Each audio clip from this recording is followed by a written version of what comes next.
Bab 3. Berpikir kritis dan dampak sosial informatika. A. Pengantar berpikir kritis. Fase SMA. Part 1. Tujuan pembelajaran. Peserta didik mampu menjelaskan pentingnya berpikir kritis, serta memahami bahwa berpikir kritis harus jelas konteksnya. Dalam era digital ini, informasi begitu banyak tersedia dalam berbagai bentuk dan cara. Kadangkala tidak mudah membedakan suatu informasi, benar, atau tidak benar, atau bahkan, sebagian benar. Akibatnya, banyak terjadi peristiwa yang merugikan atau bahkan membahayakan nyawa orang akibat salah menginterpretasi informasi, atau mengambil keputusan yang salah akibat pemahaman informasi yang salah atau kurang tepat. Berpikir kritis adalah keterampilan intelektual yang sangat penting yang harus dimiliki oleh setiap individu, terutama bagi siswa SMA yang sedang mengembangkan kemampuan akademik dan persiapan untuk masa depan mereka. Berpikir kritis tidak hanya berarti mengkritisi atau meragukan segala sesuatu, tetapi lebih kepada kemampuan untuk memahami, menganalisis, dan mengevaluasi informasi secara objektif. 1. Apakah yang dimaksud dengan berpikir kritis? 2. Apa yang mungkin terjadi jika kita tidak menggunakan berpikir kritis dalam kehidupan sehari-hari kita? 3. Apa manfaat berpikir kritis bagi kita? 4. Apakah ada yang ingin menjadi seorang pemimpin? A. Pengantar berpikir kritis. Berpikir kritis adalah kemampuan untuk menganalisis, mengevaluasi, dan membuat keputusan yang logis dan rasional berdasarkan fakta dan bukti yang tersedia. Dalam berpikir kritis, seseorang harus dapat mempertanyakan informasi, mengidentifikasi argumen yang valid, dan mengevaluasi kelemahan dan kekuatan suatu argumen sebelum membuat keputusan atau mengambil tindakan.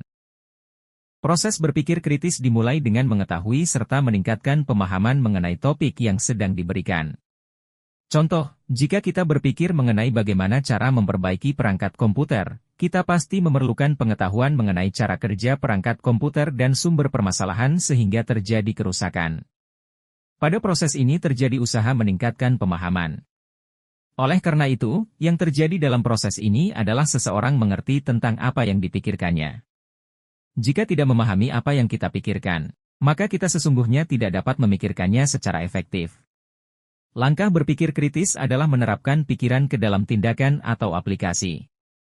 Jika kita tidak dapat mengaplikasikan pemikiran dan pengetahuan pada kehidupan nyata, maka sesungguhnya kita belum mengetahui dengan benar mengenai pentingnya memikirkan suatu hal. Berikut manfaat mengasah kemampuan berpikir kritis siswa. 1. Kemerdekaan berpikir. Seseorang yang memiliki kemampuan berpikir kritis adalah orang yang mempunyai rasa ingin tahu yang tinggi. 2. Berani melakukan sesuatu atas keputusan sendiri setelah melakukan eksplorasi diri dan evaluasi. 3. Percaya diri dengan pendapat diri sendiri dan yakin terhadap keputusan yang akan dibuat. 4. Open-minded. Seseorang yang memiliki kemampuan berpikir kritis akan mempunyai rasa penasaran yang tinggi terhadap suatu pernyataan untuk memahami secara menyeluruh. Hal tersebut menjadikan seseorang bisa menerima pendapat orang lain. 1. Pengertian kritis. Tentunya, dalam konteks berpikir kritis istilah kritis di sini bukanlah mengacu pada keadaan genting atau gawat yang dapat menentukan berhasil atau tidaknya suatu usaha. Istilah kritis di sini mengacu pada bersifat tidak lekas percaya atau selalu berusaha untuk menemukan kekeliruan dalam suatu penganalisaan. Kata kritis berasal dari bahasa Yunani yaitu kritikos dan kriterior. Kata kritikos berarti mempertimbangkan sedangkan kata kriterior mengandung makna ukuran baku atau standar. Sehingga secara etimologi kata kritis mengandung makna pertimbangan yang didasarkan pada suatu ukuran yang baku atau standar. 2. Karakteristik pemikir kritis. Seseorang yang berpikir kritis memiliki sejumlah karakteristik antara lain sebagai berikut. 1. Mengemukakan pertanyaan-pertanyaan dan masalah penting, merumuskan dengan jelas dan teliti. 2. Mengumpulkan dan menilai informasi-informasi yang relevan, dengan menggunakan gagasan abstrak untuk menafsirkannya dengan efektif. 3. Menarik kesimpulan dan solusi dengan alasan yang kuat bukti yang kuat dan mengujinya dengan menggunakan kriteria dan standar yang relevan. 4. Berpikir terbuka dengan menggunakan berbagai alternatif sistem pemikiran, dengan mengenali, menilai, dan mencari hubungan-hubungan antara semua asumsi implikasi akibat-akibat praktis. 5. Mampu mengatasi kebingungan, mampu membedakan antara fakta, teori, opini dan keyakinan. 3. Berpikir kritis dalam pengambilan keputusan. Berikut adalah beberapa langkah penting dalam berpikir kritis saat mengambil keputusan. 1. Identifikasi masalah atau keputusan yang harus dibuat. Langkah pertama adalah mengidentifikasi dengan jelas masalah yang harus dipecahkan atau keputusan yang harus diambil. Pastikan Anda memahami dengan baik apa yang perlu Anda selesaikan. 2. Kumpulkan informasi. Dalam langkah ini, Anda harus mengumpulkan semua informasi yang relevan terkait dengan masalah atau keputusan tersebut. Ini bisa berupa data, fakta, pandangan orang lain, atau riset yang relevan. 3. Analisis informasi. Setelah memiliki informasi yang cukup, berpikirlah secara kritis tentang semua elemen yang telah Anda kumpulkan. Pertimbangkan keandalan sumber informasi, pertimbangkan asumsi yang mendasarinya, dan identifikasi argumen yang mendukung atau menentang setiap pilihan. 4. Identifikasi alternatif. Pikirkan tentang berbagai alternatif atau pilihan yang tersedia untuk Anda. Jangan terjebak pada satu solusi saja. Cobalah untuk menemukan sebanyak mungkin opsi yang mungkin. 5. Evaluasi alternatif. Setelah mengidentifikasi alternatif, nilai setiap opsi berdasarkan kriteria yang relevan. Pertimbangkan berbagai faktor, termasuk dampak positif dan negatif, biaya, waktu, dan nilai-nilai pribadi Anda. 6. Riset dan pertimbangkan risiko. Faktor-faktor risiko dan ketidakpastian harus dipertimbangkan. Apa kemungkinan masalah yang mungkin muncul di masa depan dengan masing-masing pilihan? Bagaimana Anda dapat mengurangi risiko ini? 7. Bertanya pada orang lain. Terkadang, berbicara dengan orang lain yang memiliki pengalaman atau pandangan yang berbeda dapat memberikan wawasan yang berharga. Mintalah pendapat dari teman, keluarga, atau profesional yang ahli dalam bidang tersebut. 8. Pertimbangkan konsekuensi jangka panjang, jangan hanya memikirkan dampak keputusan dalam jangka pendek. Pikirkan juga bagaimana keputusan tersebut dapat mempengaruhi masa depan Anda dalam jangka panjang. 9. Buat keputusan. Setelah melakukan analisis yang cermat, buat keputusan berdasarkan semua informasi yang Anda miliki. Pilih alternatif yang paling sesuai dengan tujuan dan nilai-nilai Anda. 10. Tindakan lanjutan. Setelah membuat keputusan, tindakan selanjutnya adalah merencanakan langkah-langkah pelaksanaan, mengambil tindakan, dan mengawasi hasilnya. Pastikan Anda mengikuti melalui keputusan Anda. 11. Evaluasi dan pembelajaran. Setelah keputusan dijalankan, evaluasi hasilnya. Apakah keputusan tersebut memberikan hasil yang diharapkan? Apa yang dapat Anda pelajari dari proses ini untuk pengambilan keputusan di masa depan? Berpikir kritis dalam pengambilan keputusan membantu meminimalkan kesalahan dan mengoptimalkan hasil. Ini juga memungkinkan Anda untuk mengambil keputusan yang lebih bijaksana dan terinformasi. Keterampilan ini terus berkembang dengan latihan dan pengalaman. Elemen berpikir, standar intelektual dan karakter intelektual. Berpikir kritis merupakan proses di mana segala pengetahuan dan keterampilan dikerahkan dalam memecahkan permasalahan yang muncul, mengambil keputusan, menganalisis semua asumsi yang muncul dan melakukan investigasi atau penelitian berdasarkan data dan informasi yang telah didapatkan sehingga menghasilkan informasi atau kesimpulan yang diinginkan. 1. Elemen berpikir. Keterampilan berpikir kritis dan kreatif berperan penting dalam mempersiapkan peserta didik agar menjadi pemecah masalah yang baik dan mampu membuat keputusan maupun kesimpulan yang matang dan mampu dipertanggungjawabkan secara akademis. Berikut definisi elemen dasar tahapan keterampilan berpikir kritis. A. Fokus. Fokus yaitu mengidentifikasi masalah dengan baik. B. Reason.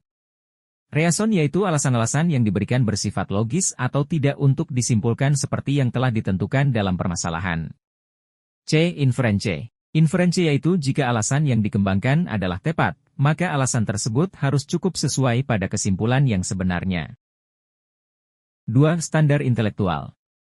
Kecerdasan intelektual atau yang biasa dikenal dengan intelligence quotient, IQ, merupakan istilah yang memberikan penjelasan terkait bagaimana kemampuan intelektual yang dimiliki seseorang.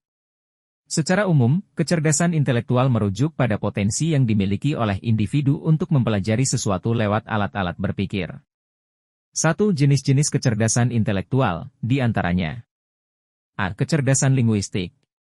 Kecerdasan ini biasanya lebih dominan dimiliki oleh seorang jurnalis, pengacara, dan penyair. Kecerdasan linguistik adalah kemampuan seseorang dalam ruang lingkup bahasa untuk mengolah kata-kata dengan baik dalam bentuk audio atau bicara maupun dalam bentuk tulisan. B. Kecerdasan matematika atau logika. Seseorang dengan kecerdasan ini biasanya pandai dalam membuat klasifikasi maupun kategorisasi, berpikir dengan pola, memahami sebab akibat, dan pandai membuat hipotesis. Contoh kecerdasan intelektual ini banyak ditemui pada seorang ilmuwan, akuntan, dan programmer. C. Kecerdasan spasial. Merupakan kecerdasan yang kompleks yang memadukan kepekaan yang tajam dalam visual, memahami keseimbangan warna, garis, dan bentuk ruang, serta membuat sketsa ide yang jelas.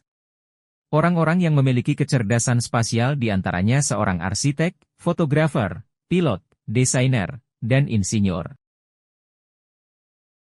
2. Tahap perkembangan intelektual. Terdapat 3 tahapan perkembangan intelektual, yang merupakan perkembangan dari tahapan sebelumnya sebagai berikut. 1. Tahap teologis. Tingkat pemikiran manusia adalah seluruh benda di dunia mempunyai jiwa dan itu disebabkan oleh kekuatan yang berbeda di atas manusia. 2. Tahap metafisis. Tahap manusia menganggap bahwa di dalam setiap kejadian ada inti tertentu atau kekuatan yang ada akhirnya akan bisa diungkap. 3. Tahap positif. Tahapan di mana manusia mulai berpikir secara ilmiah. 3. Faktor yang mempengaruhi perkembangan intelektual. Berikut ini beberapa hal yang mempengaruhi perkembangan intelektual. 1. Bertambahnya informasi yang disimpan dalam otak seseorang sehingga ia mampu berpikir reflektif. 2. Banyaknya pengalaman dan latihan-latihan yang memecahkan masalah sehingga seseorang dapat berpikir proporsional.